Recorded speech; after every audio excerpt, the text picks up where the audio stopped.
Perkenalkan, nama saya Aisin Anujami Atul Syabani, absen 2. Perkenalkan, nama saya Naila Lutfia, absen 22. Perkenalkan, nama saya Kaila Mukadisa, absen 19. Kami dari kelas 12 IPA 2 Akan menceritakan kembali novel yang berjudul Ronggeng Dukuh Paruk. Pada sebuah desa terdapat desa yang bernama Dukuh Paruk. Desa tersebut adalah peninggalan moyang Ki Sici Samanggala. Ki Sici Samanggala adalah musuh para masyarakat.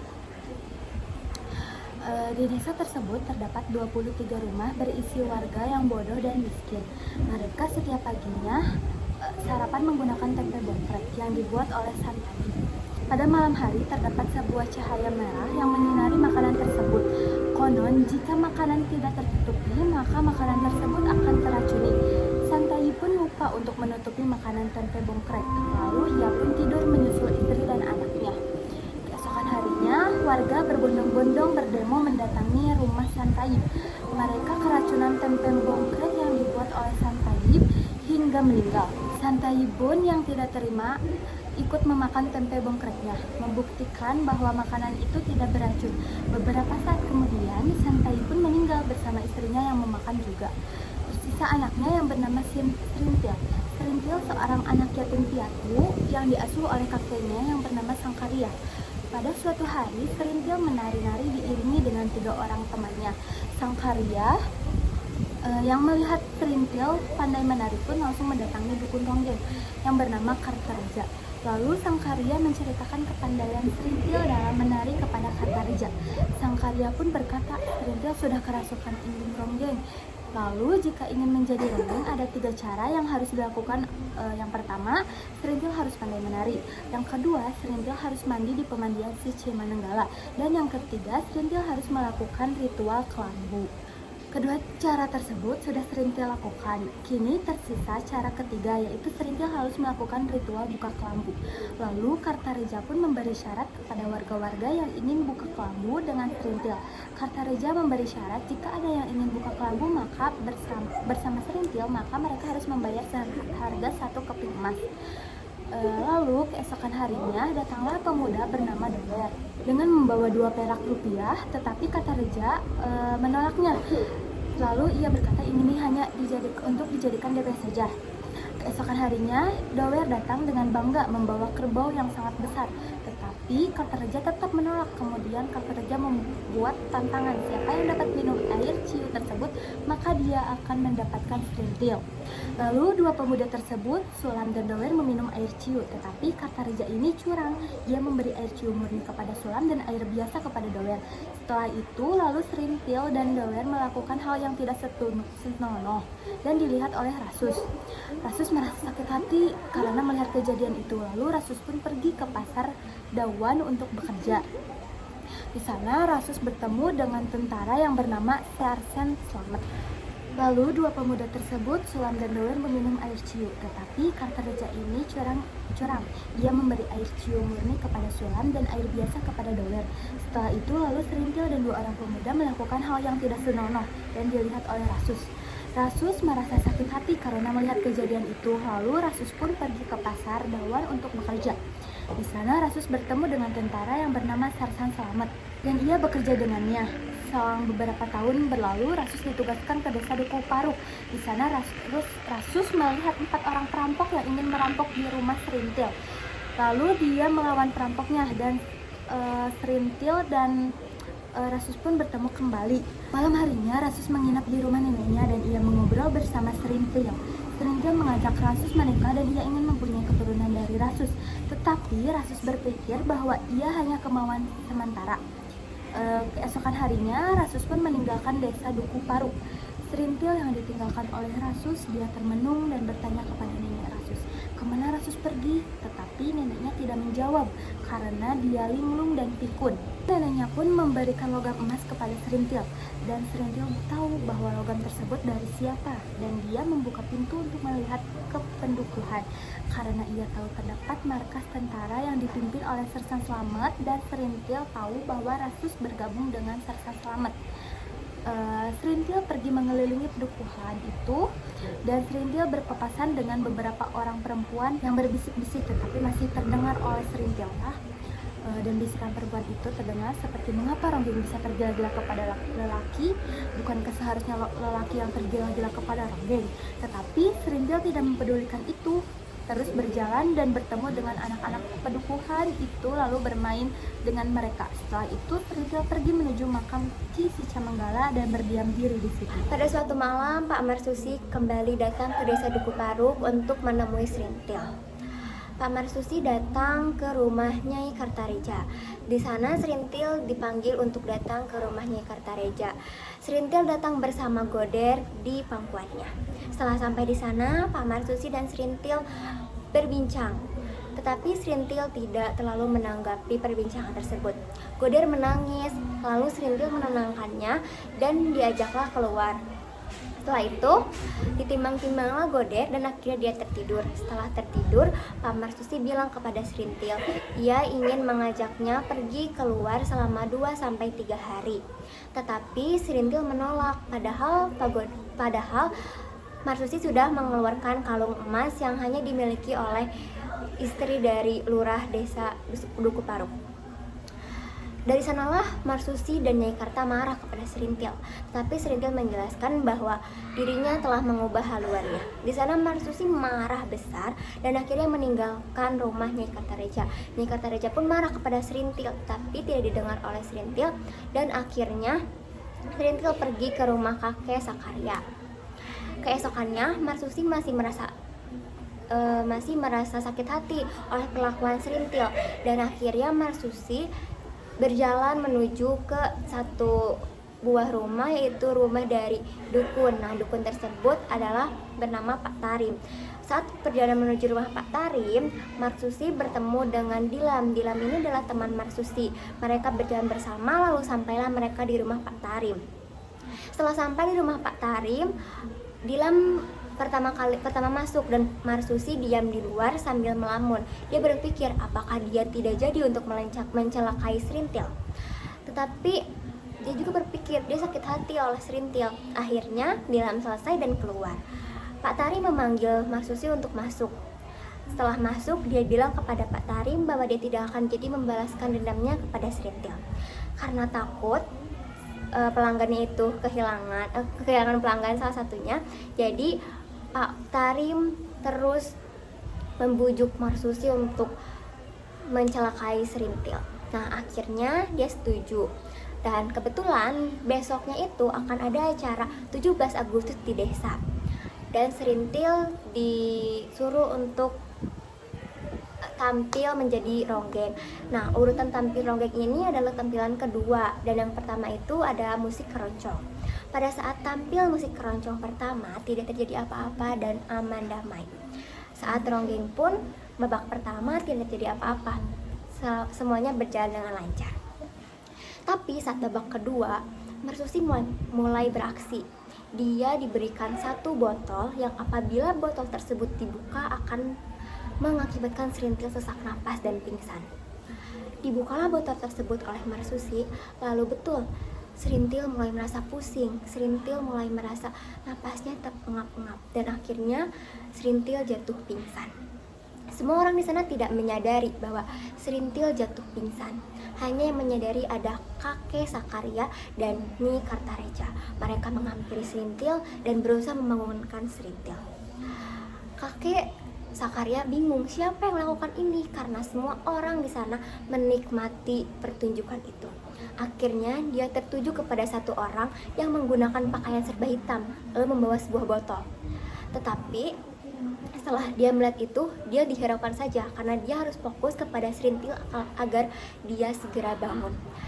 Akhirnya ada salah satu anggota pemain keroncong membantu Serintil untuk kembali siuman. Di sana dia diberikan napas buatan dan pertolongan. Setelah Serintil bangun, Serintil tetap melanjutkan pertunjukannya meskipun badannya terasa lemas. Dari Serintil kembali tampil, kakek Sakarya dan Nyai Kartareja berlari untuk mengejar si pelaku yang menggunakan pakaian serba hitam. Pakaian serba hitam itu yang digunakan oleh Marsusi. Mereka berlari untuk mengejar si Marsusi, tetapi Marsusi Marsusi telah sadar bahwa dia itu sudah ketahuan. Akhirnya Marsusi lari dengan sangat cepat dan dia langsung lempar itu botol dan dia pecahkan. Tetapi Marsusi merasa dia tuh terasa untuk lemah dan capek, tetapi tetap saja meskipun Marsusi capek dan lelah, Marsusi tidak tertangkap oleh kakek Sakarya dan Nyai Kartareja. Selanjutnya, pada suatu hari ada 2 orang yang menaiki andong dari Alas Wangkal menuju desa Dukuparuk. Orang tersebut adalah Sentika dan kusirnya bernama Sartam. Sentika bertanya kepada Sartam, apakah andongmu merasa lelah? Karena Sentika merasa bahwa perjalanan andong ini tuh semakin lambat, dan akhirnya Sartam pun menjawab, ya, andongku merasa lelah dan aku pun merasa lelah. Akhirnya Sentika menyuruh Sartam untuk berhenti di sebuah warung untuk membelikan makanan dan juga untuk memberi andongnya makan. Setelah sampai di sebuah warung itu, Sartam memberi andongnya untuk makan terlebih dahulu. Lalu dia memesan makanan untuk dia dan Sentika makan. Saat dia sedang memesan di sebuah warung, Sentika menghampirinya dan bertanya kepada pemilik warung, apakah desa Dukuparuk ini masih jauh dari sini? Pemilik warung pun menjawab, dari manakah kalian? Terus si Sentika dan Sartam menjawab, kami dari Alas Wangkal. Betapa terkejutnya pemilik warung itu karena ada orang yang melakukan perjalanan jauh hanya menggunakan dengan sebuah andong, tidak menggunakan bis. Lalu si Sentika menjawab, kami ini orang kuno, jadi kami tidak tahu transportasi modern, makanya kami menggunakan andong, seperti itu. Nah, setelah mereka berbincang dan makan, akhirnya mereka terus melanjutkan perjalanannya, dan Sartam serta andong menunggu di dauan. Sentika berjalan sendiri untuk menuju ke desa Dukuparuk. Setelah sampai, dia menemui kakek Sakarya, yaitu rumah Serintil, dan di sana setelah tahu ada tamu, kakek Sakarya menyuruh istrinya, nenek Sakarya, untuk meminta menjemputkan Nyai Kartareja ke rumahnya. Di sana perbincangan dimulai, yaitu Sentika berniat untuk membawa Serintil ke Alas Wangkal untuk menjadi ronggeng dan juga gowok. Nah, di sana Serintil bingung karena dia tidak pernah menjadi gowok. Akhirnya Serintil tidak memberikan kepastian bahwa dia akan menjadi gowok ataupun ronggeng, tetapi dia sudah pasti akan menjadi ronggeng. Nah, dia bilang, saya akan siap menjadi ronggeng, tetapi untuk menjadi gowok saya akan jawab nanti saat di Alas Wangkal. Padahal si Sentika sudah bilang, saya akan membayar berapapun yang Anda mau, dan banyak sekali yang akan dibayar oleh si Sentika kepada Serintil.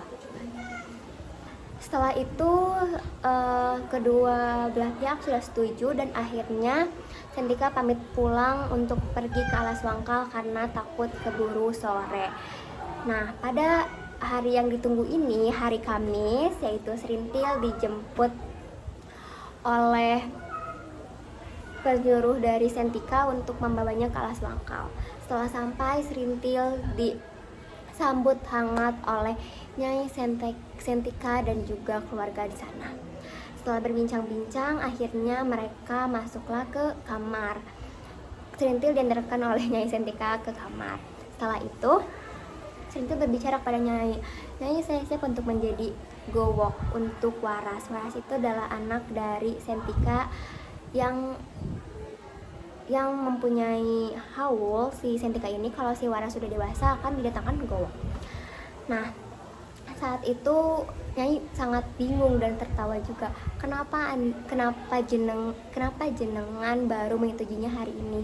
Lalu Serintil menjawab, saya baru berpikir dan saya sudah yakin untuk saya menjadi gowok, tolong ajari saya. Tetapi Nyai Sentika tidak tahu untuk menjadi gowok, tapi Serintil tetap meminta Nyai Sentika untuk mengajarinya sepengetahuan dia saja. Akhirnya Serintil tampil menjadi ronggeng di acara di Alas Wangkal. Setelah itu beberapa hari pun dia menjadi gowok. Akhirnya dia harus pulang, tetapi dia merasa rasa sakit di dadanya itu tidak pernah terbayarkan karena dia sakit untuk meninggalkan Waras. Setelah itu pada tahun 1966, Serintil bertemu dengan Pak Bakar. Pak Bakar adalah salah satu orang yang sering mempromosikan slogan-slogan atau partai-partai di desa Duku Paruk dan sudah disetujui oleh warga-warga di sana. Serintil sering sekali disuruh tampil di sebuah rapat yang diadakan oleh Pak Bakar. Serintil berpikir, padahal rapat ini tidak perlu untuk ditampilkan ronggeng, tapi dia tidak enak untuk menolaknya karena Pak Bakar telah baik pada dia. Pada suatu kejadian, setelah Serintil tampil di sebuah rapat, terjadi kekerasan yang sangat besar. Di sana Serintil mulai berbicara pada dirinya sendiri bahwa dia tidak akan datang lagi di rapat-rapat yang diadakan Pak Bakar. Tapi nyatanya tidak, Serintil tetap datang ke rapat-rapat yang diadakan Pak Bakar. Rapat terakhir itu sebelum terjadinya desa Duku Paruk yang jadi hangus. Jadi di rapat itu, setelah Serintil selesai tampil, terdapat kabar bahwa di Jakarta terjadi pembunuhan. Ternyata pembunuhan tersebut disebabkan oleh anggota yang disuruh oleh Pak Bakar. Serintil dan Nyai Kartareja langsung saja berlari ke kantor polisi untuk melaporkan si Pak Bakar. Tapi nyatanya mereka malah tertangkap karena mereka dikira sudah masuk ke komunitas Pak Bakar. Dan juga terjadi juga di saat hari itu pun makam dari Ki Sacamanggalanya itu jadi berantakan dan harus dibereskan oleh warga di sana. Setelah itu pun para militer membakar desa Duku Paruk hingga selesai dan hingga rata, tidak ada yang tersisa karena diperintahkan oleh atasan militernya. Selanjutnya di sini saya akan menceritakan Jentera Biang Lala. Di sini tuh menceritakan kehidupan warga desa Duku Paruk setelah terjadinya kebakaran yang sangat hebat itu. Jadi saat itu 1966 terjadi kebakaran hebat di desa Duku Paruk. Nyai Kartareja dan kakek Sakarya dia sudah dikeluarkan dari penjara setelah 2 minggu ditahan. Tetapi Serintil tidak kunjung kembali, membuat warga desa bingung dan khawatir dengan kondisinya. Dan di sisi lain juga Rasus mendapat kabar bahwa neneknya sakit. Ikatan batin seorang cucu dan nenek yang awalnya dia tidak akan pulang, tetapi akhirnya dia pulang untuk menemui sang nenek. Saat sampai di desa Duku Paruk, dia sangat terkejut karena melihat perubahan desa Duku Paruk yang sangat habis rata, tidak tersisa rumah sedikit pun. Hanya ada gubuk-gubuk kecil yang sudah dibuat oleh warga desa Duku Paruk karena mereka merasa harga diri mereka telah diinjak-injak dan mereka harus bangkit dengan membangun gubuk-gubuk kecil di sekitar desa Duku Paruk. Setelah itu Rasus datang di desa Duku Paruk dan dia langsung menghampiri sang nenek yang sudah dalam keadaan kritis. Beberapa hari Rasus sudah pulang di desa Duku Paruk, tetapi sang nenek berpulang. Dan dari setelah sang nenek berpulang, kakek Sakarya menemui Rasus untuk meminta bantuan untuk mencarikan keberadaan Serintil. Dan juga kakek Sakarya menitipkan beberapa perhiasan Serintil. Rasus berbicara kepada kakek bahwa dia akan menyimpan perhiasan Serintil di dekat makam Sang Eyang. Setelah kakek Sakarya memberikan perhiasan Serintil ke Rasus menggali makam neneknya dan menanam pohon kamboja sebagai simbol kembalinya Serintil ke tanah asalnya. Serintil yang pernah menjadi ronggeng terkenal kini berada dalam ketidakpastian. Dia menghadapi stigma sebagai bekas tahanan politik pasca 1966. Ketika pembayaran ganti rugi tanah diadakan di Dauan, Serintil mendapat giliran terakhir. Memperhatikan bagaimana dia masih dianggap sebagai warga kelas kedua karena masa lalunya. Saat menghadapi kesulitan ini, Serintil lebih banyak diam dan termenung. Kenangan buruk selama menjadi tahanan terus menghantui pikirannya. Ia merasa kehilangan jati diri dan mengalami trauma yang dalam. Serintil hidup dalam kesepian dan terus dihantui oleh masa lalu sebagai ronggeng. Ia mencari ketenangan, tapi bayangan-bayangan masa lalu selalu mengikutinya. Serintil sempat memiliki harapan terhadap Bagus, seorang laki-laki yang tampak memperlakukannya dengan wajar. Namun, Serintil menyadari bahwa harapan itu hanyalah ilusi. Dalam kebingungan mencari tempatnya di dunia, Serintil bertemu dengan Bajus, seorang pria dari Jakarta. Bagus membawanya ke sebuah villa sebelum menghadiri rapat penting, di mana Serintil diberikan kenyamanan sementara. Ia meninggalkan Serintil sendirian. Namun, ketika kembali, Serintil mengalami peristiwa traumatis yang membuatnya kehilangan harapan hidup. Serintil mulai menyadari bahwa dirinya hanya diperalat dalam dunia laki-laki yang penuh kepentingan. Serintil mengalami kehancuran batin yang begitu dalam, hingga ia kehilangan kesadarannya sebagai manusia. Dia mulai meragukan kehidupannya sebagai ronggeng